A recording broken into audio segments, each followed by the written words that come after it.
दोस्तों नमस्कार। आपका पुनः जो है हमारे इस YouTube चैनल पर बहुत बहुत स्वागत है। UGC नेट दिसंबर 2022 द्वितीय पाली हिंदी का व्याख्यात्मक हल प्रश्न पत्र देख रहे हैं। तो आइए देखते हैं। देवनागरी लिपि का विकास क्रम है ब्राह्मी लिपि, गुप्त लिपि, कुटिल लिपि और देवनागरी लिपि। भारत के प्राचीन लिपियों को दो वर्गों में बांटा जा सकता है, ब्राह्मी एवं खरोष्ठी लिपि। ब्राह्मी लिपि से देवनागरी लिपि की विकास यात्रा। ब्राह्मी लिपि, गुप्त लिपि, कुटिल और सिद्धमातृका लिपि, शारदा लिपि, देवनागरी लिपि आदि। दक्षिणी लिपि है। दक्षिणी लिपि में कन्नड़ लिपि, कलिंग लिपि, पश्चिम लिपि, ग्रंथ लिपि और मध्य प्रदेशी लिपि। इस प्रकार देवनागरी लिपि का विकास क्रम ब्राह्मी लिपि, गुप्त लिपि, कुटिल लिपि, देवनागरी लिपि है।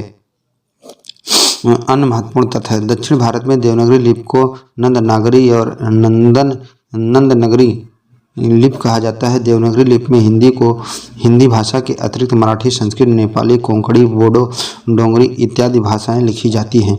हिंदी में आधुनिक व्यंजनों की संख्या कितनी है? तो हिंदी में आधुनिक व्यंजनों की संख्या है 5। हिंदी में अनुनासिक व्यंजनों की संख्या कितनी है? 5। हिंदी में अनुनासिक व्यंजनों की कुल संख्या 5 है। अनुनासिक व्यंजन नासिक ड़ा ण य ड़ न अंगा य ड़ न मा। वस्तु नसारध्य मार्ग से निकलने वाली ध्वनियों को अनुनासिक व्यंजन कहते हैं। अन्य महत्वपूर्ण अनुनासिक व्यंजन हैं आ, ई, ऊ, ए, ओ, है। गोविंद वल्लभ पंत की अध्यक्षता में संयुक्त संसदीय भाषा समिति का गठन किया गया है 1957 में। गोविंद वल्लभ पंत की अध्यक्षता में संयुक्त संसदीय भाषा समिति का गठन 1957 में किया गया है। संविधान के अनुच्छेद 344 के खंड 4 के अनुसार दिसंबर 1957 में 30 सदस्यों की 20 लोकसभा तथा 10 राज्यसभा संसदीय राज्यसभा समिति का गठन किया गया। इसे राजभाषा आयोग की सिफारिश की जांच कर अपनी राय को प्रतिवेदन राष्ट्रपति के समक्ष प्रस्तुत करना था। तत्कालीन गृह मंत्री श्री गोविंद वल्लभ पंत की अध्यक्षता में गठित इस समिति ने 8 फरवरी 1959 को राष्ट्रपति के समक्ष अपना प्रतिवेदन प्रस्तुत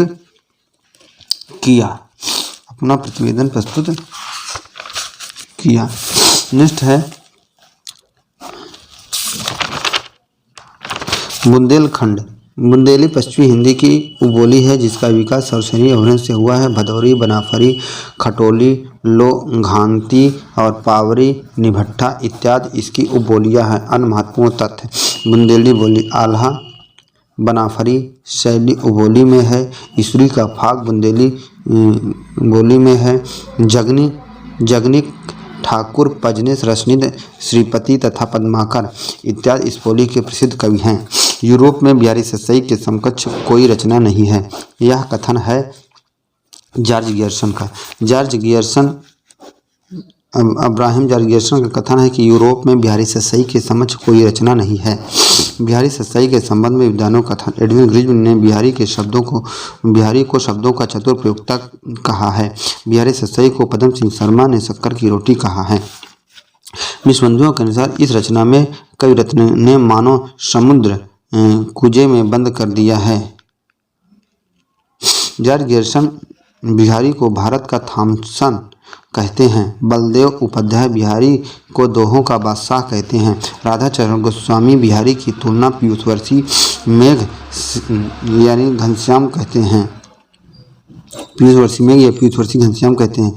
लोग कबीर आदि भक्तों को ज्ञानाश्रय, निर्गुणिया आदि कहते हैं। वे प्रायः भूल जाते हैं कि निर्गुणिया होकर भी कबीर भक्त हैं और इनके राम वेदांतवादियों के ब्रह्म की अपेक्षा भक्तों की भगवान अधिक हैं। किसका कथन है? यह कथन है आचार्य हरिप्रसाद द्विवेदी का। आचार्य हरिप्रसाद द्विवेदी लोग कबीर आदि भक्तों के ज्ञानाश्रय, निर्गुण आदि कहते हैं। वे प्रायः भूल जाते हैं कि निर्गुणिया होकर भी कबीर भक्त और उनके राम वेदांतियों के ब्रह्म की अपेक्षा भक्तों के भगवान अधिक हैं। अन्य महत्वपूर्ण तथ्य। आचार्य हरिप्रसाद द्विवेदी के अनुसार कबीर के संदर्भ में कथन। आज तक हिंदी में ऐसा जबरदस्त व्यंग्य लेखक नहीं हुआ है। भाषा और कबीर का जबरदस्त अधिकार था। वे वाणी के डिक्टेटर थे। जिस बात को उन्होंने जिस रूप में प्रकट करना चाहा उसे उसी रूप में कहलवा दिया है। बन गया तो सीधे सीधे, नहीं तो दरेरा देकर। व्यंग करने में और चुटकी लेने में भी कबीर अपना प्रतिस्पर्धी नहीं मानते हैं। नई कहानी संदर्भ में प्रकृत पुस्तक के संपादक कौन हैं? देवी शंकर अवस्थी। नई कहानी संदर्भ और प्रकृत पुस्तक के संपादक देवी शंकर अवस्थी हैं। विवेक के रंग, रचना और आलोचना तथा आलोचना का द्वंद्व इत्यादि देवी शंकर अवस्थी के अन्य आलोचनात्मक ग्रंथ हैं। अन्य महत्वपूर्ण तथ्य: नामवर सिंह की रचनाएं, हिंदी के विकास में अपभ्रंश का योग, छायावाद, कहानी, नई कहानी, कविता के नए प्रतिमान, दूसरी परंपरा की खोज। महाभारत के अंतिम अंश को आधार बनाकर लिखा गया नाटक है अंधा युग। अंधा युग धर्मवीर भारती द्वारा रचित गीत नाट्य है, जिसकी रचना 1954 में हुई तथा प्रकाशन 1955 में हुआ। यह महाभारत के कथानक पर आधारित है। इसमें 5 अंक तथा 8 भाग हैं। अश्वत्थामा, युयुत्स, गूंगा भिखारी, बलराम, संजय, कृतवर्मा, विदुर और युधिष्ठिर, कृपाचार्य एवं गंधारी इसकी पात्र है। अन्य महत्वपूर्ण तथ्य: शक विजय नाटक के लेखक उदय शंकर भट्ट हैं। पहला राजा नाटक के लेखक जगदीश चंद्र माथुर हैं। कोणार्क नाटक के लेखक जगदीश चंद्र माथुर हैं। यह परीक्षा गुरु से भी 1 वर्ष पूर्व लिखा गया, लेकिन प्रकाशित न हो पाने के कारण इसे प्रथम उपन्यास या परीक्षा गुरु से पूर्व लिखे जाने का श्रेय से वंचित रखा। यह उक्ति किस उपन्यास से संबंधित है? निस्सहाय हिंदू। उपर्युक्त उक्ति लाला श्रीनिवास द्वारा रचित उपन्यास निस्सहाय हिंदू से संबंधित है। गोपाल राय के अनुसार निस्सहाय हिंदू के लगभग साथ लाला श्रीनिवास दास का परीक्षा गुरु लिखा गया, पर वह परीक्षा गुरु 1882 में प्रकाशित हो गया, जबकि निस्सहाय हिंदू को प्रकाशित होने में 8 वर्ष 1890 ईस्वी लग गए। अन्य महत्वपूर्ण भामा शिक्षक उपन्यास के लेखक मुंशी ईश्वरी प्रसाद तथा कल्याण राय। इस उपन्यास का प्रकाशन विद्या दर्पण छापखाना मेरठ से हुआ। भागवती 1877 ईस्वी पंडित श्रद्धाराम फिलौरी द्वारा रचित उपन्यास है। लक्षण मूला ध्वनि का भेद है अर्थांतर संक्रमित वाच्य ध्वनि। जिस ध्वनि के मूल में लक्षणा हो अर्थात लक्षण से व्यंग्यार्थ की प्रतीत होती है, वहाँ जहाँ व्यंग्यार्थ लक्षणार्थ पर आश्रित रहता है उसे लक्षण मूला ध्वनि कहा जाता है। लक्षणा अविवांछित वाच्य ध्वनि के भेद, अर्थांतर संक्रमित वाच्य ध्वनि और अत्यंतरिष्कृत वाच्य ध्वनि। जिस ध्वनि के वाच्यार्थ अपना पूर्ण तिरोभाव न करके अपना अर्थ रखते हुए भी अन्य अर्थ में संक्रमण करता है, वह अर्थांतर संक्रमित वाच्य ध्वनि है। जैसे तो क्या अबलाएं सदैव अबलाएं ही हैं बेचारी। भामा ने समस्त अलंकारों का मूल किस अलंकार को माना है? तो है वक्रोक्ति। भामा ने समस्त अलंकारों का मूल वक्रोक्ति को माना है। हालांकि वक्रोक्त संप्रदाय के संस्थापक आचार्य कुंतक हैं, जिन्होंने 10वीं-11वीं शताब्दी के मध्य अपने ग्रंथ वक्रोक्ति जीवितम में कहा है कि वक्रोक्ति काव्यस्य जीवितम। अन्य महत्वपूर्ण तथ्य: भामा और अलंकार संप्रदाय के प्रवर्तक हैं। भामा काव्य अलंकार इनकी प्रमुख पुस्तक है। इन्हें प्रथम रस विरोधी आचार्य माना जाता है। इन्होंने वक्रोक्ति को सौंदर्य एवं अलंकार का बीज माना है। श्रीमती यानी बेसन का भारत में आगमन किस युग में हुआ है? तो 1893 में। श्रीमती यानी बेसन थियोसोफिकल सोसाइटी के प्रमुख सदस्य, नारीवादी राजनीतिक कार्यकर्त्री तथा भारत में एक राजनीति के रूप में थी। नवंबर 1893 ईस्वी में मद्रास के आईआर में थियोसोफिकल सोसाइटी के वार्षिक सम्मेलन में भाग ली। वर्ष 1907 में वह थियोसोफिकल सोसाइटी की अध्यक्ष निर्मित हुई। उन्होंने बाल गंगाधर तिलक के साथ मिलकर होम रूल लीग स्वराज संघ की स्थापना की। 1933 में इनका देहांत हो गया। 1933 में इनका देहांत हो गया। निम्नलिखित में किस चिंतक ने धर्म को शास्त्रार्थ का विषय न मानकर उनके मूल तत्व को अपने जीवन में अपनाकर विश्व को संदेश दिया? नेक्स्ट है रामकृष्ण परमहंस ने धर्म को शास्त्रार्थ का विषय न मानकर उनके मूल तत्व को अपने जीवन में अपनाकर विषय को संदेश दिया। इनका जन्म 1836 में पश्चिम बंगाल के हुगली क्षेत्र में स्थित कामकारपुर नामक गांव में हुआ था। इनके बचपन का नाम गदाधर था। अन्य महत्वपूर्ण तथ्य है, द गॉस्पेल ऑफ रामकृष्ण पुस्तक में इनकी शिक्षाओं को संग्रहित किया गया है। स्वामी विवेकानंद नरेंद्र नाथ इनके शिष्य थे। अब एक सभ्यता का सूर्य सुदूर पश्चिम से उदय हो रहा है। इसने इस नारकी महाजनवाद या पूंजीवाद की जड़ खोदकर फेंक दिया है। यह कथन किस लेखक का है? तो प्रेमचंद्र का। प्रेमचंद का कथन है कि अब एक सभ्यता का सूर्य सुदूर पश्चिम से उदय हो रहा है, जिसने इस नारकी महाजनवाद या पूंजीवाद की जड़ खोदकर फेंक दिया। उपयुक्त कथन प्रेमचंद ने अपने निबंध लेख महाजनी सभ्यता में व्यक्त किया है। अन्य महत्वपूर्ण तथ्य, महाजनी सभ्यता निबंध के प्रमुख अंश है। निसंदेह इस नई सभ्यता के व्यक्ति स्वतंत्र के पंजे, नाखून और दांत तोड़ दिए। हाँ, इस समाज व्यवस्था ने व्यक्ति को यह स्वाधीनता नहीं दी है कि वह जनसाधारण को अपनी महत्वाकांक्षाओं के तृप्ति का साधन बनाए और तरह तरह के बहानों से उसकी मेहनत का फायदा उठाए। यह सरकारी पद प्राप्त करके मोटी मोटी रकमें उड़ाए और मूंछों पर ताव देता फिरे। हिंदी का पहला दैनिक समाचार पत्र कौन सा है? पहला दैनिक समाचार पत्र कौन सा है? समाचार सुधा वर्षण। हिंदी का पहला दैनिक समाचार पत्र समाचार सुधा वर्षण था, जो श्याम सुंदर दास सेन के संपादक में 1854 में कलकत्ता से प्रकाशित हुआ। यह द्विभाषी समाचार पत्र था। इसके प्रथम 2 पृष्ठ हिंदी और बाद के 2 पृष्ठ बंगला में छपते थे। अन्य महत्वपूर्ण तथ्य है, हिंदी के प्रारंभिक समाचार पत्र उदंत मार्तंड पंडित जुगल किशोर द्वारा 30 मई 1826 ईस्वी में कलकत्ता से प्रकाशित हिंदी का पहला समाचार पत्र बनारस अखबार हिंदी प्रदेश के प्रकाशित प्रथम अखबार है बनारस। हिंदी प्रदेश से प्रकाशित प्रथम अखबार है बनारस। अवध अखबार उर्दू भाषा में 1 जनवरी 1875 में प्रकाशित। 1 जनवरी 1875 में प्रकाशित। आषाढ़ वीणा कविता में प्रियंवद ने किसको वीणा का रचयिता मानकर याद किया है? तो ब्रज कीर्ति। आषाढ़ वीणा कविता द्वारा रचित लंबी कविता है। इस कविता के पात्र प्रियंवद ने ब्रज कीर्ति को वीणा का रचयिता मानकर याद किया है। इस कविता का अंश है, यह वीणा उत्तराखंड में गिर प्रांत से घने वनों में जहाँ तपस्या करते हैं ब्रह्मचारी बहुत समय पहले आई थी। पूरा तो इतिहास न जान सके हम, किंतु सुना है ब्रजकीर्त ने मंत्र फूंक जिस अति प्राचीन क्रीट तर से इसे गढ़ा था। अन्य महत्वपूर्ण तथ्य, अषाढ़ वीणा कविता की रचना अज्ञे ने 1957-58 ईस्वी में जापान प्रवास के 1861 ईस्वी में अल्मोड़ा कॉटेज उत्तराखंड में रची। यह कविता उनके काव्य संग्रह आंगन के पाठद्वार में संग्रहित है। यह कविता एक चीनी जापानी लोककथा पर आधारित है। सूरदास का पद आयो घोष बड़ो व्यापारी किसकी और संकेतिक है?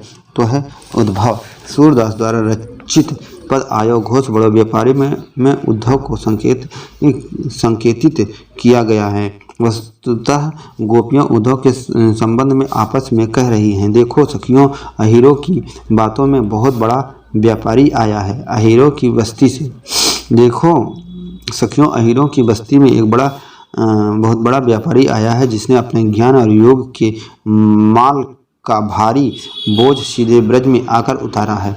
शासन की बंदूक कविता किस छंद में है? दोहा छंद में। शासन की बंदूक कविता नागार्जुन द्वारा रचित कविता है। प्रस्तुत कविता का अंश, खड़ी हो गई चाप कर कांकलों की हो, नभ में विपुल विराट सी शासन की बंदूक। इस प्रकार यह कविता दोहा छंद में है। महत्वपूर्ण तथ्य है, मूल नाम किसका? नागार्जुन का मूल नाम वैद्यनाथ मिश्र था। इन्हें लोक चेतना का कवि कहा जाता है। इनकी प्रथम कविता मैथिल भाषा में, जबकि प्रथम हिंदी कविता राम के प्रति है। नागार्जुन की प्रमुख कविताएं आकाल और उसके बाद हरिजन गाथा, प्रेत का बयान, बहुत दिनों के बाद, कालिदास के प्रति, आओ रानी हम ढोएंगे पालकी इत्यादि। सुनी है नहीं यह प्रकट कहावत सुनी है नहीं, यह प्रकट कहावत जो कहूँ कल पाए, सो कहे कल पाए। घनानंद की इस पंक्ति में कौन सा अलंकार है? सी, यमक अलंकार है। सुनी है नहीं कल पाए है। रीतिमुक्त कवि घनानंद द्वारा रचित इस पंक्ति में यमक अलंकार है। इस काव्य पंक्ति का भावार्थ है, तुमने यह प्रसिद्ध कहावत सुनी है अथवा नहीं कि जो किसी को तरसाता है, पीड़ा पहुंचाता है, उसे किसी भी प्रकार शांति चैन प्राप्त नहीं होता। प्रस्तुत काव्य पंक्ति में कल्पाय तथा कल्पाय है शब्दावली का प्रयोग यमक अलंकार का बोध करा रहा है। सभी स्थलों में दामुल हौज हो गया। मैला आंचल उपन्यास के इस काव्य में दामुल हौज का अर्थ है आजीवन कारावास। सभी संथालों को दामुल हौज हो गया। मैला आंचल उपन्यास के इस वाक्य में दामुल हौज का अर्थ आजीवन कारावास है। इसी संदर्भ में आगे वर्णित है, धूमधाम से सेनन केस चला। संथालों की ओर से भी पटना से बालिस्टर आया था। बालिस्टर का खर्चा सन्यासियों ने गहना बेचकर दिया। अन्य महत्वपूर्ण डॉक्टर रामदास मिश्र के अनुसार यह मैला आंचल उपन्यास गोदान की तरह कोई क्लासिक पात्र नहीं दे सका है। यह क्लासिक उपन्यास नहीं है। मैला आंचल 1954 में प्रकाशित हुआ। जैसे जैसे उच्च स्त्री वर्ग में गबन, धोखाधड़ी, भ्रष्टाचार और वंशवाद अपनी जड़ें मजबूत करता जाता है, वैसे वैसे यह उपन्यास और ज़्यादा प्रासंगिक होता जा रहा है। यह कथन किस उपन्यास के लिए उसके उपन्यासकार ने पुनर्प्रकाशन की भूमिका में लिखा है तो राग दरबारी। उपरोक्त कथन श्री लाल शुक्ल द्वारा रचित राजनीतिक उपन्यास श्री राग दरबारी की पुनर्प्रकाशित भूमिका में लिखा गया है। राग दरबारी उपन्यास का प्रकाशन 1868 ईस्वी में हुआ। अन्य महत्वपूर्ण तथ्य राग दरबारी उपन्यास की विशेषता, इस उपन्यास के कथा केंद्र शिवपालगंज नामक गांव है। रंगनाथ नामक गया दिन खन्ना और छंगामल वैद्य जी इत्यादि इनके पात्र हैं। काशीनाथ सिंह का महाभोज मनु भंडारी का तथा आखिरी कलाम दूधनाथ सिंह का उपन्यास है। वतन की जिक्र कर ज़्यादा मुसीबत आने वाली, तेरी बर्बादियों के तस्करे हैं आसमानों में। यह छंद किस उपन्यास में आया है? तो तमस में आया है। वतन की फिक्र कर ज़्यादा मुसीबत आने वाली है, तेरी बर्बादियों के तस्करे हैं आसमानों में। यह छंद भीष्म साहिनी द्वारा रचित तमस उपन्यास में आया है। तमस उपन्यास का प्रकाशन 1973 में हुआ। यह उपन्यास भारत के विभाजन पर केंद्रित है। इसके पात्र हैं नत्थू, बख्शी, मास्टर रामदास, हयात बख्श, हकीम जी और रिजर्ट तथा लीला आदि। अन्य महत्वपूर्ण तथ्य, भीष्म साहिनी द्वारा रचित उपन्यास झरोखे, कड़ियाँ, बसंती, मैयादास की माड़ी, कुंतु, नीलू, नीलमा, नीलोफर, बसंती उपन्यास दिल्ली की झुग्गी झोपड़ियों पर केंद्रित है। पुरुष निसंग है, स्त्री अशक्त है, पुरुष निर्द्वंद है, स्त्री द्वंद्वमुखी है, पुरुष मुक्त है, स्त्री बद्ध। यह कथन किस चरित्र का है? तो महामाया भैरवी। उपयुक्त कथन आचार्य प्रसाद द्विवेदी द्वारा रचित उपन्यास बाणभट्ट की आत्मकथा से लिया गया है, जो महामाया भैरवी द्वारा व्यक्त किया गया है। इस उपन्यास का प्रकाशन 1946 ईस्वी में हुआ। बाणभट्ट तथा उसके समय की सामाजिक अवस्था, आचार व्यवहार, संस्कार इत्यादि के ऐतिहासिक एवं काल्पनिक संदर्भों का वर्णन करने वाले इस उपन्यास के पात्र हैं। बाणभट्ट नामक भट्टिनी चंद्रदधित न्यूनिया निपुणिका, बाणभट्ट नायक भट्टिनी चंद्रदधि न्यूनिया निपुणिका और सुचारिता और वीरति वज्र, तुवर, मिलिंद, अघोर, भैरव इत्यादि। अन्य महत्वपूर्ण तथ्य, चार चंद्रलेख, पुनर्नवा अमरदास का पोथा आचार्य प्रसाद द्विवेदी के उपन्यास हैं। अमरदास का पोथा उपन्यास को रैक व्याख्यान भी कहा जाता है। उसका युवापन एक प्रतिष्ठा की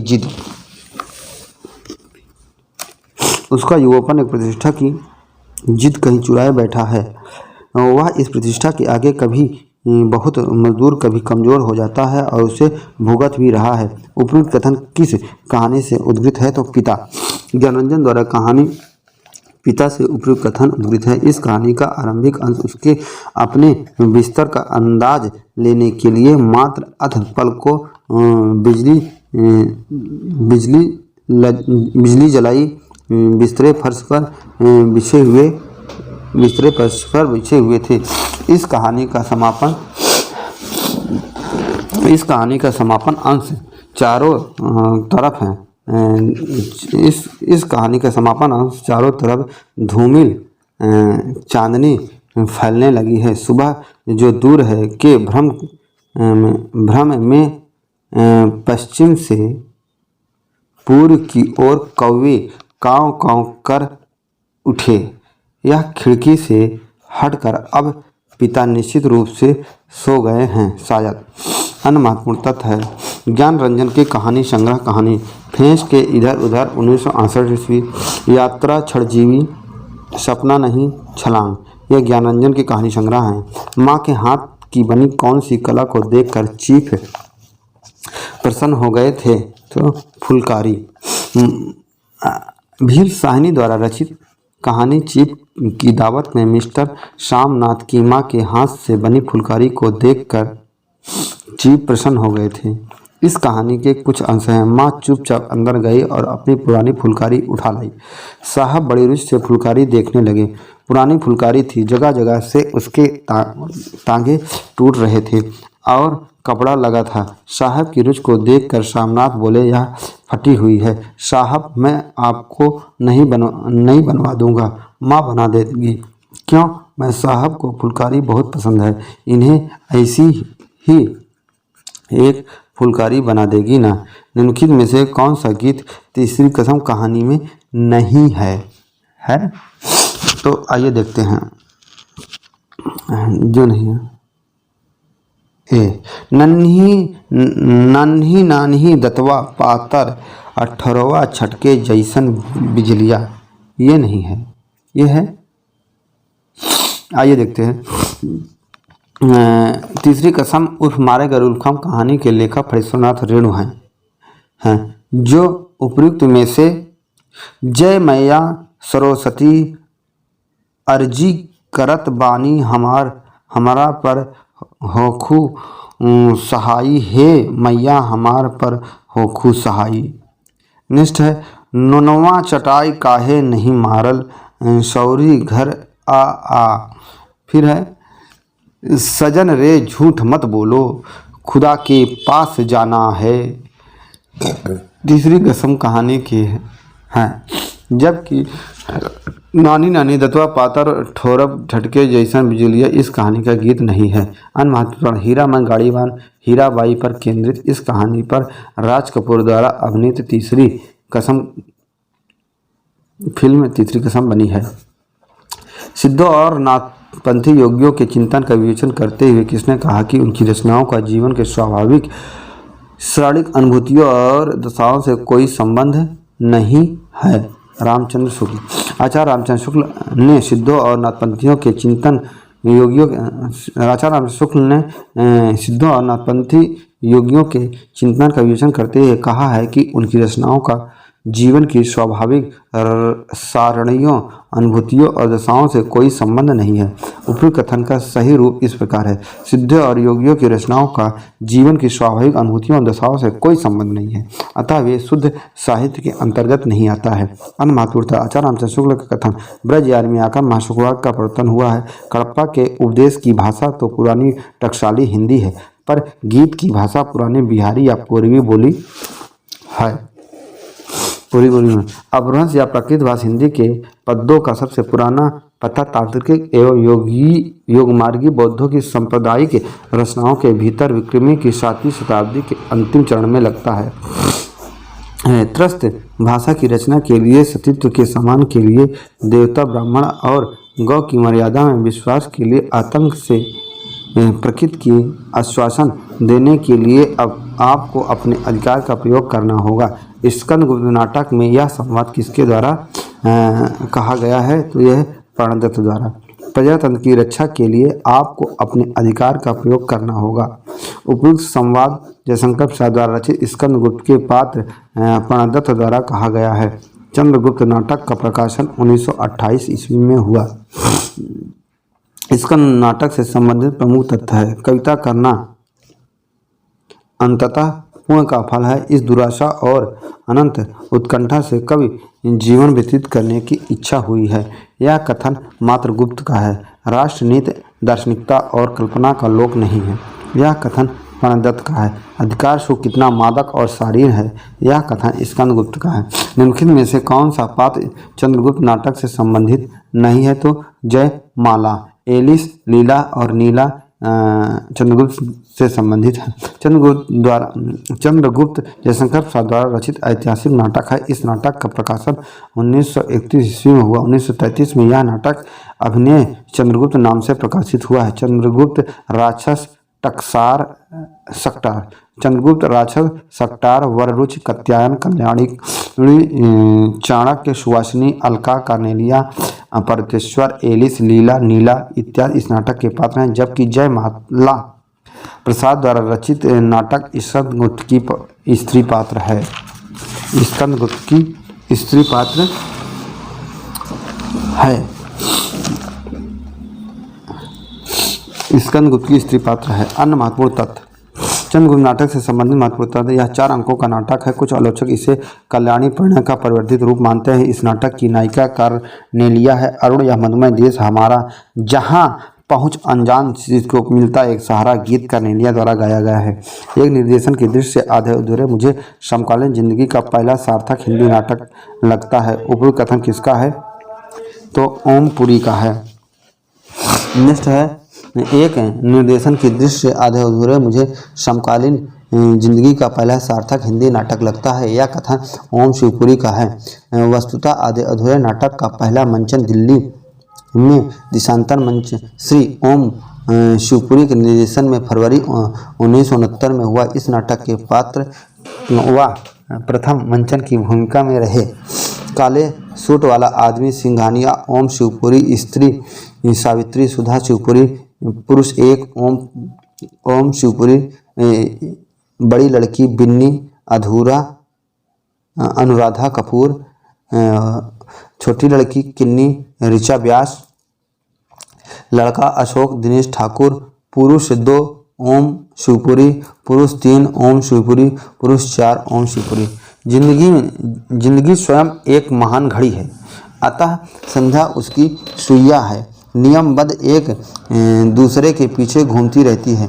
मैं चाहती हूँ मेरा घर भी घड़ी ही की तरह चले, हम सब इसके पुर्जे बन जाएं और नियम पूर्वक अपना काम करते जाएं। अंजो दीदी नाटक में यह संवाद किसने किससे कहा है? सी अंजलि द्वारा अनिमा को कहा गया है। उपेंद्र नाथ अस्क द्वारा रचित अंजो दीदी 2 अंकों का नाटक है। दोनों अंकों में 3-3 दृश्य हैं। उपयुक्त कथन इस नाटक की पात्र अंजलि द्वारा अनिमा से संवाद रूप में कहा गया है। अन्य महत्वपूर्ण तथ्य। अंजो दीदी नाटक यह नायिका प्रधान नाटक है। पात्र अंजलि, अंजो दीदी, इंद्रनारायण, अनिमा, नीरज, मुन्नी, राधु, ऊमी और नजीर, श्रीपद, नीलम इत्यादि। क्रोध मेरी खुराक है, लोभ मेरा नयन अंजन है और काम भुजंग मेरा कीड़ा सहचर है। इसको ही मैं क्रमशः विद्रोह, प्रगति और नवलेखन कहकर पुकारता हूँ। उपयुक्त कथन में निबंधकार अपने जीवन की वर्तमान अवस्था को किस नक्षत्र से जोड़ते हैं? सी पूर्वा फाल्गुनी नक्षत्र से। उपयुक्त कथन कुबेर नाथ राय द्वारा रचित निबंध उत्तर फाल्गुनी के आसपास से लिया गया है, जिसमें कुबेर नाथ राय अपने जीवन की वर्तमान अवस्था को पूर्वा फाल्गुनी नक्षत्र से जोड़ती है। अन्य महत्वपूर्ण तथ्य। कुबेर नाथ राय ललित निबंधकार हैं। उत्तर फाल्गुनी के आसपास निबंध के अंश वर्षा ऋतु की अंतिम नक्षत्र है। उत्तर फाल्गुनी हमारे जीवन में गदह 25 सावन मन भावन है। बड़ी मौज रहती है, परंतु 27वें के आते आते घनघोर भाद्र पक्ष के आसीन संकेत मिलने लगते हैं। आजकल की कविता में नयापन नहीं है, उसमें पुराने जमाने की कविता की पुनरावृत्ति मात्र है। इस नकल में असल की पवित्रता और कुंवारेपन का अभाव है। उपयुक्त कथन निम्नलिखित में से किस निबंध को उद्धृत है तो मजदूरी और प्रेम। उपयुक्त कथन सरदार पूर्ण सिंह द्वारा रचित निबंध मजदूरी और प्रेम से उद्धृत है। इस निबंध के प्रमुख अंश हैं। हल चलाने वाले और भेड़ चराने वाले प्रायः स्वभाव से ही साधु होते हैं। इनका जीवन बर्फ की पवित्रता से पूर्ण और वन की सुगंध से सुगंधित है। मुझे तो मनुष्य के हाथ से बने हुए कामों में उनकी प्रेम में पवित्र आत्मा की सुगंध आती है। आदमियों की तिजारत करना मूर्खों का काम है। मजदूरी और फकीरी मनुष्य के विकास के लिए परम आवश्यक हैं। पश्चिमी सभ्यता मुख्य मोड़ रही है। वह एक नया आदर्श देख रही है। निम्नलिखित में से कौन विवेकी रायकृत निबंध संग्रह नहीं है? तो यह है बारिश में, फिर बेतलवा डाल पर, गवई गंध गुलाब, उठ जाग मुसाफिर। निबंध संग्रह के लेखक विवेकी राय हैं। निबंधों का आदेश गांवों की दुनिया, त्रिदशा, जुलूस रुका, नया गाँवनामा, आम रास्ता नहीं है, आस्था और चिंतन, जगत तपोवन सो कियो, जीवन अज्ञात का गणित इत्यादि विवेकी राय के अन्य निबंध संग्रह निबंध है। अन्य महत्वपूर्ण तथ्य है हर बारिश में निर्मल वर्मा द्वारा रचित यात्रा वृत्तांत है, जिसका प्रश्न 1980 में हुआ। 10 वर्ष बाद केंद्रीय मानवीय स्थिति, दो संस्कृतियों के बीच यूरोप में भारतीय, हर बारिश में संकलित है। अंग्रेजों की खोज में, अंधेरे में एक चीज, प्राग का आधुनिक रंगमंच, प्राग एक स्वप्न, अंधेरे के खिलाफ परंपरा और प्रतिबद्धता का एक बातचीत, राब ग्रिए के साथ एक शाम, सौंदर्य की छायाएं। संस्कृत और सौंदर्य निबंध में निम्नलिखित में से किस निबंध का उल्लेख नहीं है? डी सीरीज की फूल। संस्कृत और सौंदर्य नामक निबंध द्वारा रचित आलोचनात्मक निबंध है। इसमें अशोक के फूल, साहित्य का अमर विचार और वितर्क, मेघदूत, एक पुरानी कहानी, हमारी संस्कृति और साहित्य का संबंध इत्यादि निबंधों का उल्लेख है, जो आचार्य हजारी प्रसाद द्विवेदी द्वारा रचित है। इस आलोचनात्मक निबंधों में सीरीज के फूल निबंध का जिक्र नहीं है। भारतीय मंडल के लेखकों की चर्चा करते हुए रामचंद्र शुक्ल निबंध के लिए निम्नलिखित में से किस पद का प्रयोग नहीं है? ललित गद्य। भारतीय मंडल के लेखकों की चर्चा करते हुए आचार्य रामचंद्र शुक्ल निबंध के लिए लेख, गद्य, प्रबंध तथा निबंध पद का प्रयोग करते हैं, जबकि ललित गद्य का इस संदर्भ में प्रयोग नहीं करते। आचार्य अन्य महत्वपूर्ण तथ्य, आचार्य रामचंद्र शुक्ल के अनुसार हिंदी के आरंभिक निबंध गद्य प्रबंध हैं। निबंध लेखन जिधर चलता है उधर अपनी महत्वपूर्ण मानसिकता के साथ अर्थात बुद्धि और भावात्मक हृदय दोनों के लिए रहता है। भारतीय समाज में एक द्वंद्व तो कर्म और संन्यास को लेकर, दूसरा पवित्र और निवृत्त के बीच तथा तीसरा स्वर्ग और नरक की कल्पनाओं को लेकर उपयुक्त कथन किस पुस्तक में है? तो संस्कृत के 4 अध्याय। संस्कृत के 4 अध्याय। भारतीय समाज में एक द्वंद्व, नरक की कल्पनाओं को लेकर यह कथा रामधारी सिंह दिनकर द्वारा रचित ग्रंथ सायन संस्कृत के 4 अध्याय पुस्तक से उद्धृत है। संस्कृत के 4 अध्याय, कुल 4 अध्यायों में यह प्रकरण बद्ध है। इस कृत का दिनकर जी को वर्ष 1959 का हिंदी साहित्य अकादमी पुरस्कार प्रदान किया गया। कर्मठ वेदांत, स्वामी विवेकानंद प्रवृत्ति, उत्थान लोकमान्य तिलक, स्वर्ग की भूमिकरण, महायोगी अरविंद भूमि का स्वर्गीकरण, महात्मा गांधी का प्रयोग इत्यादि इसके 4th अध्याय के प्रकरण हैं। ठकुरी बाबा निम्नलिखित में से किस संग्रह से संकलित हैं? तो स्मृति की रेखाएं।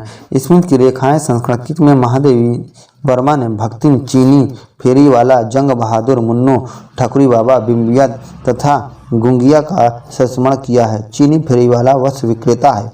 बदरी केदार यात्रा के दौरान 2 कुली बंधुओं जग बहादुर और धन सिंह का भी जिक्र है। मुन्नू की माई निर्धन गृहवधू तथा बिम्बिया धोबिन बठेरिन है एवं गुंगिया का जिक्र मूक ममतामयी माँ के रूप में किया गया है। अन्य महत्वपूर्ण तथ्य है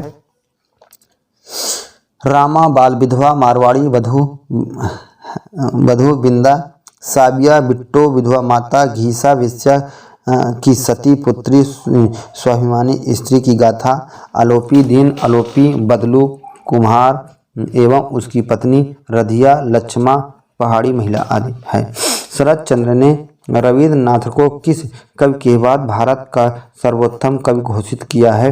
तो है व्यास ने। विष्णु प्रभाकर द्वारा रचित आवारा मसीहा को बंगला लेखक शरद चंद्र की जीवनी में शरद चंद्र ने रविन्द्रनाथ टैगोर को व्यास कवि के बाद भारत का सर्वोत्तम कवि घोषित किया है। अन्य महत्वपूर्ण तथ्य आवारा मसीहा से संबंधित प्रमुख तथ्य है। प्रकाशन 1974।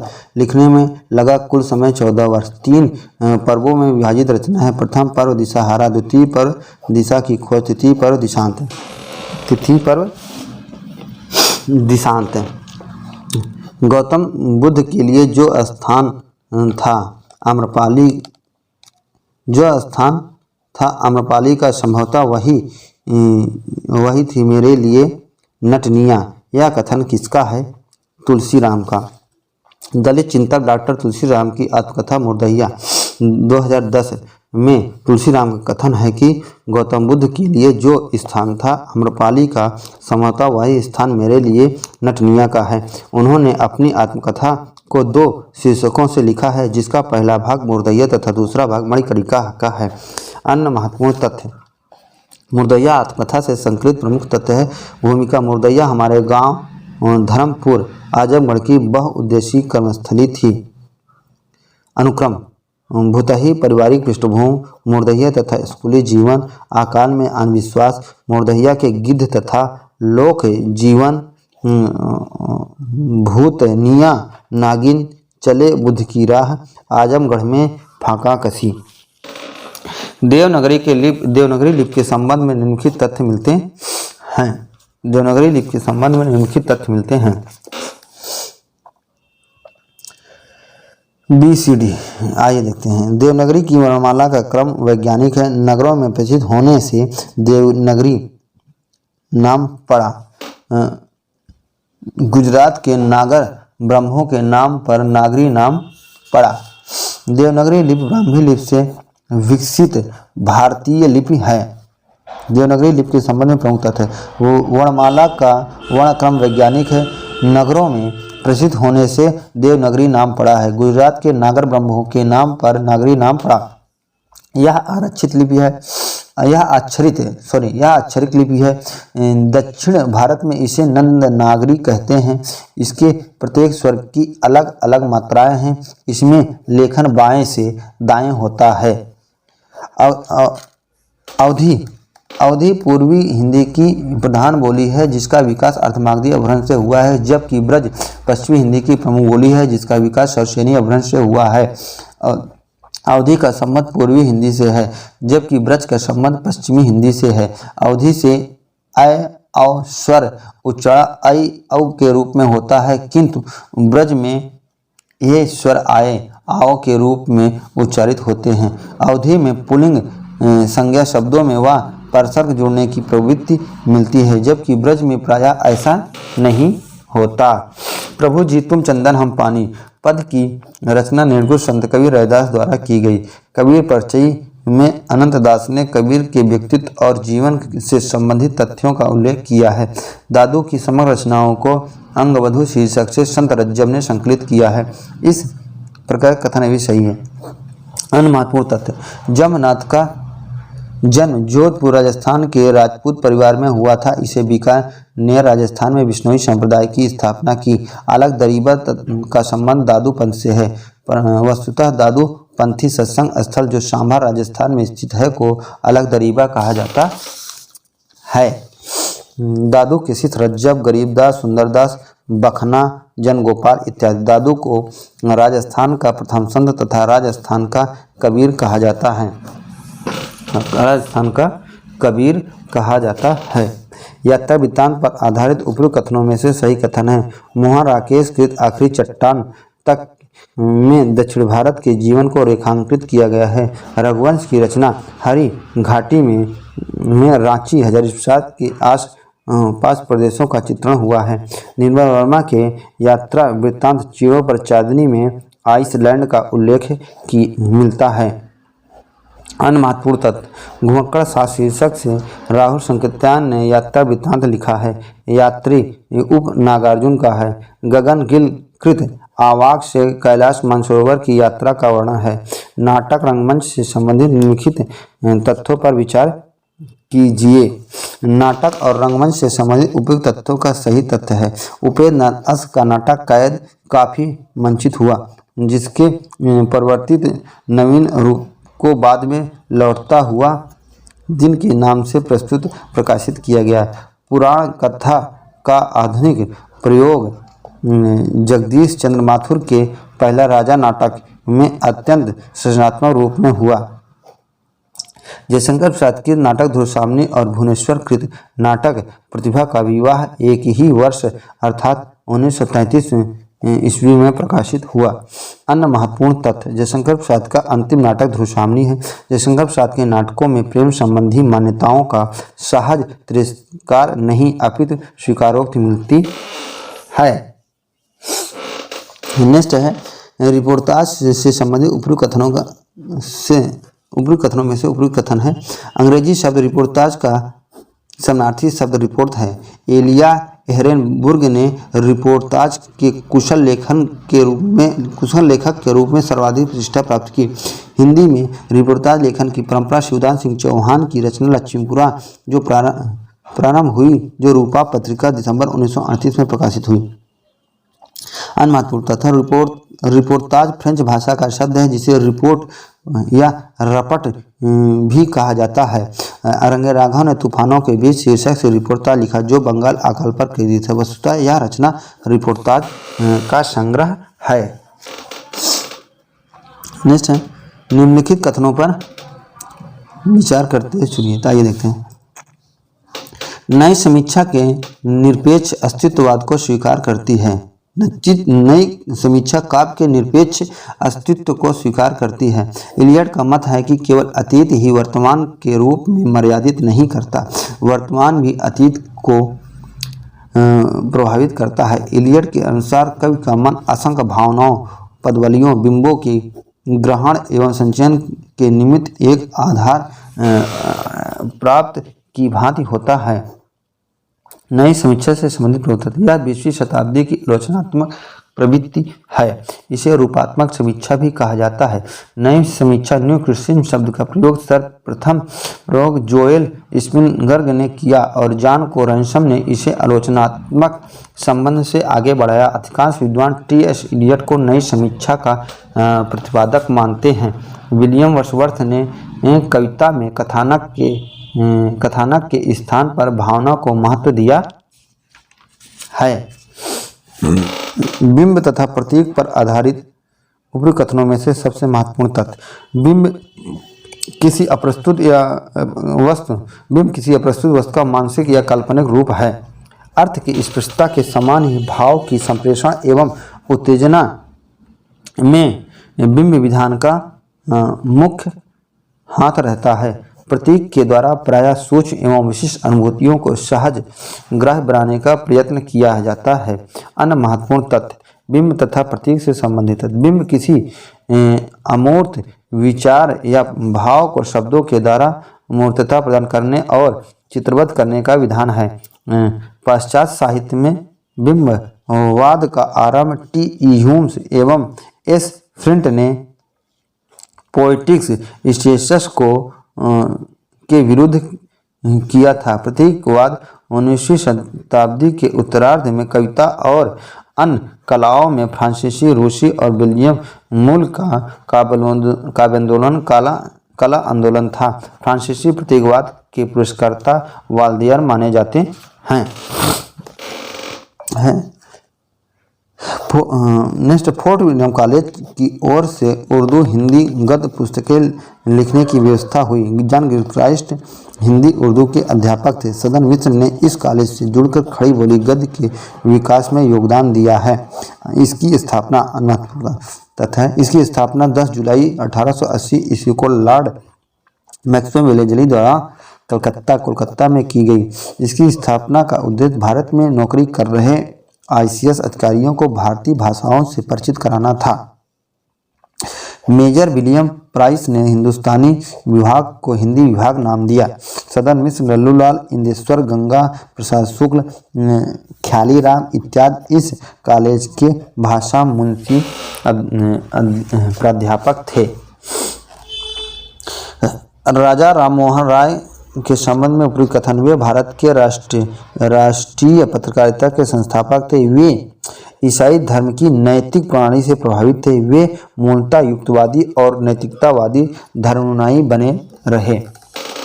महत्वता: आधुनिक भारत के पुनर्जागरण के जनक थे राजा राममोहन राय।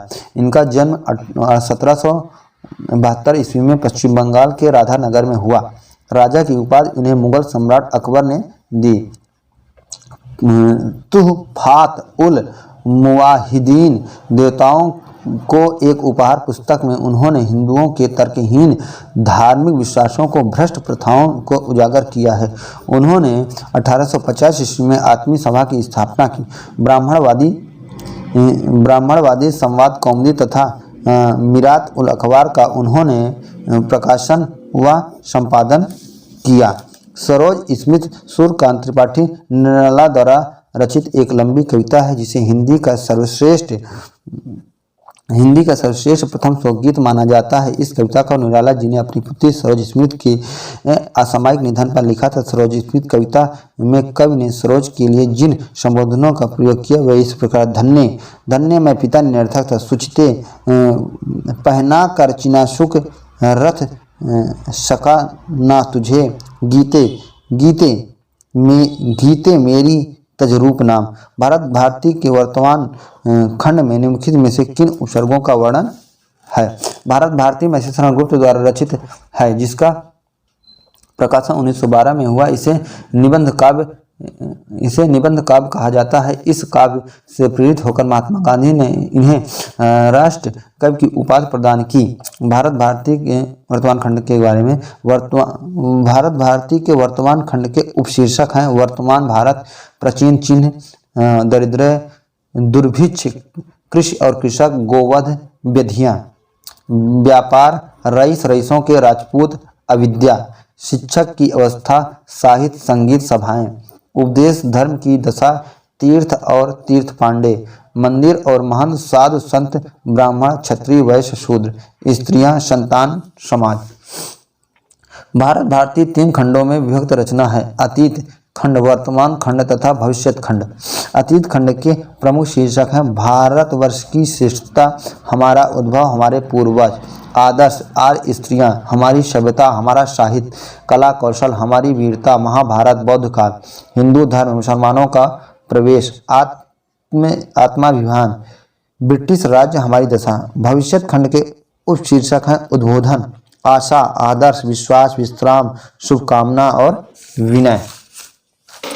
भूल गलती गजानन माधव मुक्तिबोध द्वारा रचित कविता है। इस कविता में जिन ऐतिहासिक व्यक्तियों का उल्लेख है वो इस प्रकार है: सब खामोश, मनसबदार, शायर और सूफी, अलग जाली, इब्ने सिन्ना, अल बरूनी, अलीमो फजील, सिपा सलार, सब सरदार हैं खामोश। इस प्रकार अलग जाली, इब्ने सिन्ना तथा अलबरूनी का उल्लेख किया गया है। मानस का हंस के प्रमुख पात्र हैं: अमीरलाल नागर द्वारा रचित उपन्यास मानस का हंस के पात्र हैं: तुलसीदास, रामबोला, मुनिया, पार्वती, अम्मा, बाबा, नरहरिदास, शेष सनातन, रत्नावली, राजा भक्त, मेघ भगत, टोडरमल, राम, गंगाराम, कैलाश, अब्दुल्ला बेग, मोहनी माई, मेघ भगत इत्यादि। मानस का हंस उपन्यास के कथानक का श्रीगणेश सारे देश में मुसलमानों द्वारा मचाई जा रही लूट आतंक के प्रतीक और विक्रमपुर नामक गांव से होता है। गोस्वामी तुलसीदास के जीवन पर आधारित उपन्यास अमीरलाल नागर ने 1971 में तुलसी स्मारक भवन अयोध्या में लिखना आरंभ किया। सन 1972 में इसे पूरा कर प्रकाशित कराया। झूठा सच उपन्यास की पात्र हैं शीलो, झूठा सच उपन्यास की प्रमुख पात्र हैं तो पूरनदेवी, लक्ष्मी और शीलो। झूठा सच उपन्यास यशपाल द्वारा रचित 2 भागों में वतन और देश 1958 तथा देश का भविष्य 1960 शीर्षक से हुआ है। झूठा सच उपन्यास की स्त्री पात्र हैं तारा, कनक, उर्मिला, शीलो, कंता, भागवंती, शीलो की माँ अमृता, पूरनदेवी, ब्राह्मणी, कनक की माँ मनसा, बुआ बीरूमल की माँ और कोला, नाउन, पीतो, करतारो, पुष्पा, सुहवाली, माई, ज्ञानदेवी इत्यादि। झूठा सच उपन्यास के पुरुष पात्र हैं जय देवपुरी, असद, डॉक्टर प्राणनाथ, विश्वनाथ सूद, महेंद्र नैयर, सोमराज, राम जाया, मास्टर राम लुभाया, रतन लाला, सुखलाल साहनी, सुरेंद्र कौर, नरेंद्र सिंह, अविनाश, दौलू मामा, खुशहाल सिंह आदि। टीकाराम, मसऊद, पंडित गिरधारी लाल, जगदीश चंद्र, प्रवीण, वीरूमल, बाबू गोविंद राम इत्यादि। आपका बंटी उपन्यास के बाल पात्र हैं आज मनु भंडारी द्वारा रचित उपन्यास आपका बंटी बाल मनोविज्ञान पर आधारित उपन्यास है। इसमें माता पिता के दाम्पत्य संबंध के विच्छेद एवं तलाक के परिणामस्वरूप बंटी नामक बच्चे के बालपन पर बड़े प्रभावों का चित्रण है। अन्य महत्वपूर्ण तथ्य आपका बंटी उपन्यास के पात्र बंटी अजय शकुन, डॉक्टर जोशी, फूफी, वकील चाचा, मीरा, सन्नो, टीटू, कुन्नी, हीरालाल, विभू, दीपा, आंटी। अमित, मिस्टर वर्मा, कैलाश, वंशीलाल, चीनू, बहादुर, प्रमीला, जोत, मिसेस सक्सेना और चाची अम्मा। बंटी का स्कूली नाम अरुण बन्ना है। बंटी के पिता का पूरा नाम अजय वत्रा है।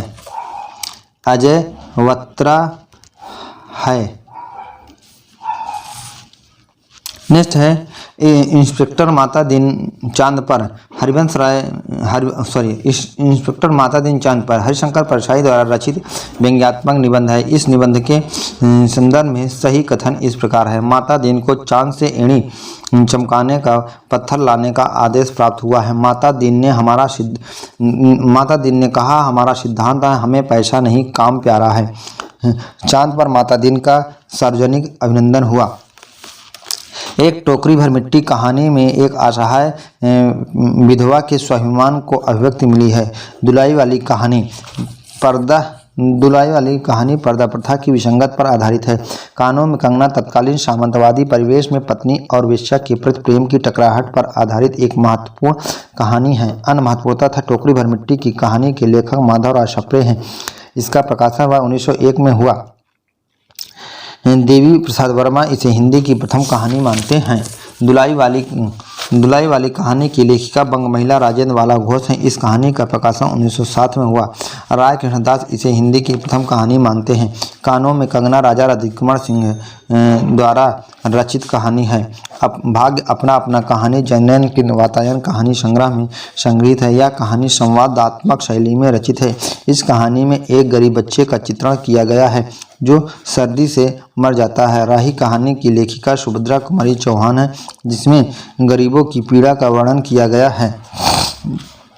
अंधेर नगरी नाटक के संबंध में सही तथ्य है। महंत जी गोवर्धन दास और नारायण दास के गुरु हैं। इस नाटक का प्रकाशन 1881 में हुआ है। इसके तीसरे अंग का स्थान जंगल है। अन्य महत्वपूर्ण तथ्य अंधेर नगरी नाटक के संदर्भ में यह अनौपदेशिक नाटक है। इसके अनुकरण पर विजयानंद ने महा अंधेर नगरी नाटक लिखे तथा देवदत्त शर्मा ने अति अंधेर नगरी नाटक लिखे। यह नाटक 6 दृश्यों में विभक्त है। नेक्स्ट है भारतेंद्र हरिश्चंद्र द्वारा रचित भारत नाटक के संबंध में सही कथन है। इस नाटक का प्रकाशन 1880 में हुआ था। जागो जागो रे भाई गीत को राग चैती गौरी में प्रस्तुत करने का निर्देश नाटककार द्वारा किया गया है। इस नाटक को भारतेंद्र ने नाट्यराक्षक की संज्ञा दी। अन्य महत्वपूर्ण तथ्य भारत नाटक के संबंध में बच्चन जी ने इसे हिंदी का पहला राजनीतिक नाटक माना है। भारतीय इसे देशवंशलता का नाटक कहते हैं। लक्ष्मी सागर वेसड़े ने इसे 1875 ईस्वी की रचना मानते हैं। इस नाटक में कुल अंक हैं। भारतीय इसे लास्य रूपक भी कहते हैं। इस नाटक पर संस्कृत के प्रबोध चंद्रोदय का प्रभाव है तथा इस नाटक के अंत में जवनिका का प्रयोग है। जवनिका का प्रयोग है। नेक्स्ट है भारत विदुषा के संबंध में, ये हो गया ना। हाँ, आगे है धर्मवीर भारती द्वारा रचित गीत नाट अंधायुग का प्रकाशन वर्ष 1955 ईस्वी में है, जबकि इसकी रचना 1954 में की गई है। इस रचना के संबंध में सही तथ्य है। इसमें युद्ध से उत्पन्न होने वाली मूल्यहीनता, अमानवीयता, विकृत कुंठा, वैयक्तिक एवं सामूहिक विघटन का सजीव चित्रण प्रस्तुत किया है और इस नाटक पर T.S. एलियट के द वेस्टलैंड का प्रभाव माना जाता है। अंधा युग के किसी भी पात्र का चरित्र नितांत उज्ज्वल और निर्मल नहीं है। नाखून क्यों बढ़ते हैं निबंध से संबंध निम्नलिखित कथनों पर विचार कीजिए। आइए देखते हैं। नाखून क्यों बढ़ते हैं निबंध आचार्य हजारीप्रसाद द्विवेदी द्वारा लिखा निबंध है। इस निबंध से संबंधित सही कथन है। कुछ लाख ही वर्षों की बात है कि जब मनुष्य जंगली था, वन मानुष जैसा उसे नाखून की जरूरत थी। मनुष्य ने नाखूनों की ओर देखता हूँ मनुष्य के नाखूनों की ओर देखता हूँ तो कभी कभी निराश हो जाता हूँ। यह उसकी भयंकर पार्श्ववृत्ति के जीवन का प्रतीक है। समस्त अधोगामी वृत्तियों की ओर नीचे खींचने वाली वस्तुओं को भारतवर्ष में मनुष्योचित बनाया है। यह बात चाहूँ तो भी नहीं भूल सकता। क्या भूलूं क्या याद करूं हरिवंश राय बच्चन की आत्मकथा श्रृंखला की रचना है जिसका प्रकाशन 1869 ईस्वी में हुआ। इस कृत के संदर्भ में सही तथ्य है। ठाकुर यादवेंद्र सिंह के कहानी संग्रह हार से हरिवंश राय बच्चन ने अपने प्रथम काव्य संग्रह के नाम के लिए प्रेरणा ली है। बाबू केदारनाथ अग्रवाल ने बच्चन जी के 35 रुपये प्रतिमास पर स्कूल में हिंदी अध्यापक के रूप में नियुक्त किया है। यूनिवर्सिटी में बच्चन जी के सह कक्षियों में अवैध बिहारी, लाल प्रकाश चंद्र गुप्त और ब्रजलाल गुप्त थे। स्मिथ की रेखाएं महादेवी वर्मा द्वारा रचित संस्मरणात्मक रेखाचित्र है जो विक्रम संवत 1943 ईस्वी में प्रकाशित हुआ। इस कृत के संबंध में सही कथन है। इस पुस्तक के सभी पात्र महादेवी जी के जीवन से संबंधित रहे हैं। इस पुस्तक के सभी पात्र समाज के निम्न वर्गों से संबंधित हैं। इस पुस्तक के यथार्थ से ज़्यादा मानवीयता पर बल दिया गया है।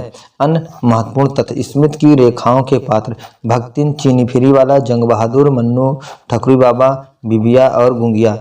भोला राम का जीव हरिशंकर प्रसाई द्वारा रचित कहानी जिसे व्यंग्यात्मक रचना भी माना जाता है। प्रसाई जी ने इस रचना में स्वतंत्र भारत में उभरी विसंगत का चित्रण किया है। इस रचना के संबंध में सही कथन है। इसमें पौराणिक कथा को आधार बनाकर व्यंग्य की निर्मित की गई है। इसमें सरकारी कार्यालयों में परंपरागत भ्रष्टाचार का मार्मिक चित्रण है। इसमें लाल फीताशाही की अमानवीयता का चित्रण है। नेक्स्ट है सही सुमेलित कीजिए। तालव्य चा छा जा झा, मूर्धन टा ठा डा ढा, कंठ का खा गा घा, वर्ष ला सा र ना तथा हाँ ये क्या वर्ष है। वो अन्य महत्वपूर्ण तथ्य तालु द्वारा उच्चारित वर्णों को तालव्य वर्ण कहा जाता है। या और सा को भी तालव्य वर्ण माना जाता है। मूर्धा द्वारा उच्चारित वर्णों को मूर्धन वर्ण कहा जाता है। रा और सा को भी मूर्धन वर्ण माना जाता है। कंठ द्वारा उच्चारित वर्णों को कंठ वर्ण कहा जाता है। हा विसर्ग को भी कंठवर्ण माना जाता है। जीवा के अग्रभाग जीवा नोक के द्वारा दांतों एवं मसूड़ों के पास उभरे खुरदरे भाग जो उच्चारित वर्णों को वर्ष वर्ण कहते हैं। खुरदरे भाग से उच्चारित वर्णों को वर्ष कहा जाता है। निम्नलिखित को सुमेलित कीजिए। आलोचनात्मक निबंध और निबंधकार। मुद्दस और भारत भारती की सांस्कृतिक भूमिका, शमशेर बहादुर सिंह। नई कविता का आत्मसंघर्ष, गजानन माधव मुक्तिबोध। भारतीय रंगदृष्टि की खोज, नेमचंद जैन। कवि के बोल, खरग हिरानी, विजय देवनारायण शाही। अन्य महत्वपूर्ण ईर्षा तू गाई न मने मन से, रामधारी सिंह दिनकर। प्रगति और परंपरा, रामविलास शर्मा। साहित्य का नया परिप्रेक्ष्य, रघुवंश। एक भोर जुगनू की, नर्मदा प्रसाद उपाध्याय। नर्मदा प्रसाद उपाध्याय। नेक्स्ट है आइए रिचर्ड ने सही सुमेलित कीजिए, है ना। आइए रिचर्ड की पुस्तक का नाम है बियॉन्ड। टी.एस. इलियट की पुस्तक का नाम है दी वेस्टलैंड। अरस्तु की पुस्तक का नाम है पेरिपोइथिकेस। कॉलरिज की पुस्तक का नाम है बायोग्राफिया लिटरेरिया। अन्य महत्वपूर्ण lectures and notes on Shakespeare and other dramatist, Coleridge का है। The philosophy of rhetoric, Richard. The aesthetics, Croce, Elizabeth H Coleridge और पेरी हुप्सुस लोजाइनस की है। भारत बंधु नहीं सही सुमिलित है। भारत बंधु, अलीगढ़, देश हितैषी, अजमेर, शुभचिंतक, जबलपुर, भारतेंद्र, वृंदावन। अन्य महत्वपूर्ण तथ्य है प्रमुख समाचार पत्रों के प्रकाशन स्थल, ब्राह्मण, कानपुर, धर्म, दिवाकर, कोलकाता, देश हितैषी, अजमेर, आनंद, कदम्बनी, मिर्जापुर, सदादर्श, दिल्ली, हिंदी प्रदीप, प्रयागराज। प्रयागराज सही सुमेलित है।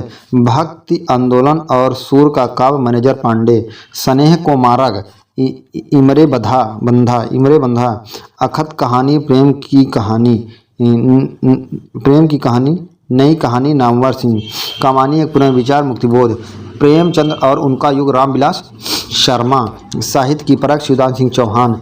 निराला, महाकवि निराला की काव्य कला और कृतियाँ, विशंबर नाथ उपाध्याय। नई समीक्षा, अमृत राय। प्रगतिशील और साहित्य के मानदंड, रंगे राघव। प्रगतिशील और साहित्य के मानदंड, रंगे राघव। उपन्यास, वर्णित कथा स्थल, गोदान, मेरीगंज, मेला आंचल, चित्रकूट। आइए देखते हैं सही सुमेलित है। फिर से वो गलत था। गोदान में वर्णित गांव है बेलारी, मेला आंचल में मेरीगंज, है ना। राग दरबारी में शिवपालगंज, मानस का हंस, चित्रकूट। अन्य महत्वपूर्ण था टोपी शुक्ला, अलीगढ़, कटरा भी अर्जुन, प्रयागराज, इलाहाबाद। आधा गांव, गंगोली गांव। प्रति परिकथा, परानपुर, दीर्घतपा, पटना। सूरज का सातवां घोड़ा, इलाहाबाद, प्रयागराज। बूंद और समुद्र, लखनऊ। मैया दास की माड़ी, पंजाब व खालसा राज्य। सही सुमेलित है। अंजो दीदी, ओमी पात्र है, उपेंद्रनाथ अस्क। चंद्रगुप्त, लीला जयशंकर प्रसाद। स्कंदगुप्त, जयमाला जयशंकर प्रसाद। एक और द्रोणाचार्य राजकुमार पात्र है, शंकर शेष ने लिखा है। अन्य महत्वपूर्ण अंजलि, अंजो दीदी, श्रीपति और इंद्र नारायण, अनिमा, नीरज, मुन्नी, राधु इत्यादि भी अंजो दीदी नाटक के पात्र हैं। राक्षस, सकटार, पर्वतेश्वर, सिंहहरण, अलका, नीला, कल्याणी, सुवासिनी इत्यादि भी चंद्रगुप्त नाटक की पात्र हैं। कुमार गुप्त, गोविंद गुप्त, चक्रपालित, बंधुवर्मा, भीमवर्मा, प्रपंच बुद्ध, सर्वनाग, भट्टाग इत्यादि भी स्कंद नाटक के पात्र हैं। अरविंद, यदु, विमलेंदु, चंदू, लीला, अनुराधा इत्यादि भी एक और द्रोणाचार्य नाटक की पात्र हैं। लीला नामक स्त्री और द्रोणाचार्य नाटक तथा चंद्रगुप्त नाटक दोनों की पात्र हैं। सही सम्मिलित है। प्रताप नारायण मिश्र, मनोयोग। हजारी प्रसाद द्विवेदी, कुटज, है ना। सरदार पूर्ण सिंह, सच्ची वीरता। विद्यानिवास मिश्र, तुम चंदन हम पानी। चर्चित निबंध और निबंधकार, नैनों की गंगा या कन्यादान, सरदार पूर्ण सिंह। आशा का अंत, बाल मुकुंद गुप्त। बनारस का बुढ़वा मंगल, बद्री नारायण चौधरी प्रेमधन। जीवन अलभ्य है, जीवन सौभाग्य है, विद्यानिवास मिश्र। प्रिया नीलकंठी, कुबेर नाथ राय, है ना। अकाल में सारस, केदारनाथ सिंह। वन पाखी, सुनो नरेश मेहता। ठंडा लोहा, धर्मवीर भारती। बची हुई पृथ्वी, लीलाधर जागुड़ी। अभी बिल्कुल अभी, 1960। जमीन पक रही है, 1980। उत्तर कबीर तथा अन्य कविता, 55 यहाँ से देखो 1986 भी केदारनाथ सिंह की काव्य रचनाएं हैं। यहाँ से देखो अकाल में सरस काव्य संग्रह है। 7 गीत वर्ष 1959 में कर्णप्रिया 1959, सपना अभी भी 1993, अद्यांत 1999 भी धर्मेंद्र भारती के काव्य संग्रह है। संशय की एक रात 1962, महाप्रस्थान 1965, प्रवाद पर 1977, सबरी तथा प्रार्थना पुरुष नरेश मेहता की काव्य रचनाएं हैं। नाटक जारी है तथा बलदेव खट्टिक लीला जांगुड़ी की काव्य रचनाएं दीर्घ रचनाएं हैं। नेक्स्ट है रेखा चित्रों के प्रमुख पात्र। रेखा चित्रों के प्रमुख पात्र सही सुमेलित कीजिए, है ना। तो सरयू भैया, गंगोबाई, मंगर झकोलिया, रजिया हसन, देव कुनून।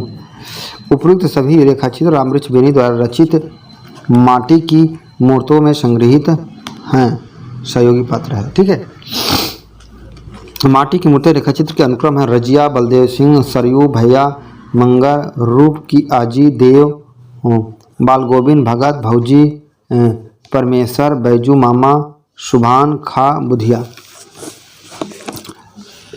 नेक्स्ट है प्रकाशन वर्ष के अनुसार भगवती चौड़वर्मा द्वारा रचित उपन्यासों के क्रम है। चित्रलेखा 1934, टेढ़े मेढ़े रास्ते 1946, भोरे विशेष चित्र 1959, सामर्थ और सीमा 1962, सभे नचावर राम गोसाई 1970। भगवती चौड़वर्मा के अन्य प्रमुख उपन्यास हैं। पतन 1928, 3 वर्ष 1936, आखिरी दाव 1950, अपने खिलौने 1957, वह फिर नहीं आई 1960, रेखा 1964, सीधी सच्ची बातें 1968, प्रश्न और मरीचिका 1973, चाणक्य 1982 इत्यादि। प्रथम प्रकाशन वर्ष के आधार पर हिंदी की दलित आत्मकथाओं के सही क्रम हैं। दोहरा अभिशाप 1999, कौशल्या वैशंती, झोपड़ी से राजभवन तक 2000 ईस्वी, माता प्रसाद माता प्रसाद, मेरी पत्नी और भिड़िया 2009, डॉक्टर धर्मवीर, मुर्दहिया 2010, तुलसी राम, शिकंजे का दर्द 2011, सुशीला टाक भौरे। अन्य महत्वपूर्ण तथ्य है। महत्वपूर्ण दलित आत्मकथाएं एवं उनके रचनाकार हैं। अपने अपने पिंजरे 1995, मोहनदास मिश्रा, जूठन 1997, ओम प्रकाश वाल्मीकि, चमारका 1998, स्वराज सिंह बेचैन, जाति रक्षण 2000 ईस्वी, कैलाश, संतप्त 2006, सूरजपाल चौहान, नागफनी 2007, रूप नारायण सोनकर। बीन भी हूँ मैं तुम्हारी रागनी भी हूँ, बीन भी हूँ मैं तुम्हारी रागनी भी हूँ, बीन भी हूँ मैं तुम्हारी रागनी भी हूँ, बीन भी हूँ मैं। गीत में महादेवी वर्मा ने स्वयं के संबंध में जिन कथनों का उपयोग किया है वे क्रमिक रूप से इस प्रकार हैं। तुम्हारी रागनी कुलहीन प्रवाहिनी, अखंड सुहागिनी, सुनहली दामिनी, स्मित की चांदनी आदि। अन्य महत्वपूर्ण तथा यह कविता महादेवी वर्मा जी के काव्य संग्रह नीरजा में संग्रहित है। इस कविता में महादेवी जी ने दार्शनिक मतों का सहारा लेकर भेद में अभेद की स्थापना की है। प्रस्तुत उपन्यासों का प्रथम प्रकाशन वर्ष के आधार पर क्रम इस प्रकार है। गोदान 1936, प्रेमचंद बाड़ा भट्ट की कथा 1946, आचार्य हरिप्रसाद द्विवेदी, राग दौरारी 1968, श्रीलाल शुक्ल, तमस 1973, भीमसाहिनी, जिंदगीनामा 1979, कृष्णा सोबती। अन्य महत्वपूर्ण तथ्य।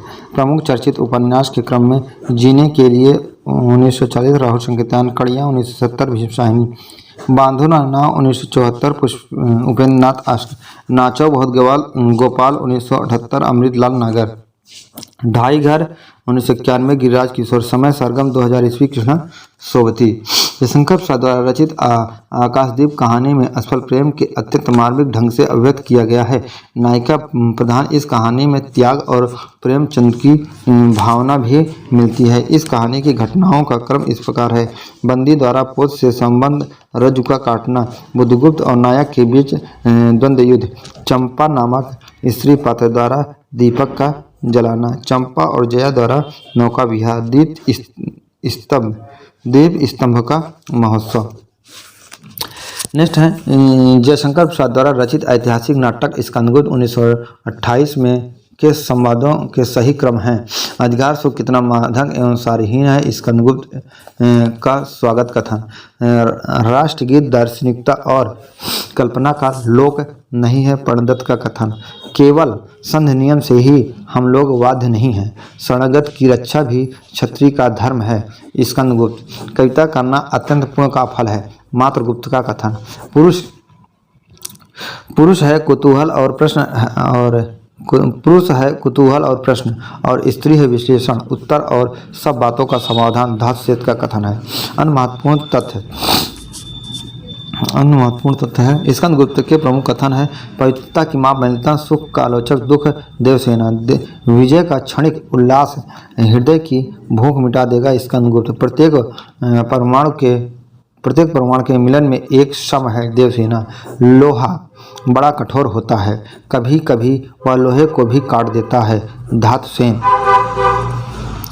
मजदूरी और प्रेम सरदार पूर्ण सिंह द्वारा रचित निबंध है। इस निबंध के उपशीर्षकों का सही क्रम है, हल चलाने वाले का जीवन, गड़िये का जीवन, मजदूर की मजदूरी और कला, मजदूरी और फकीरी। अन्य महत्वपूर्ण तथ्य है, इस निबंध में Joan of Arc, Tolstoy, Omar Khayyam और खलीफा उमर, कबीर, रैदास, गुरु नानक, भगवान श्री कृष्ण का जिक्र विभिन्न संदर्भों में किया गया है।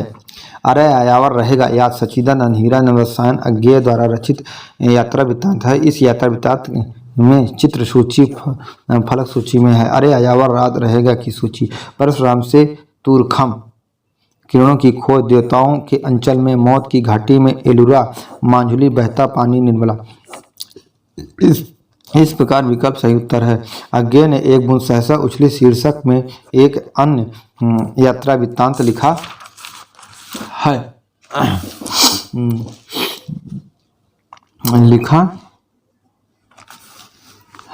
लिखा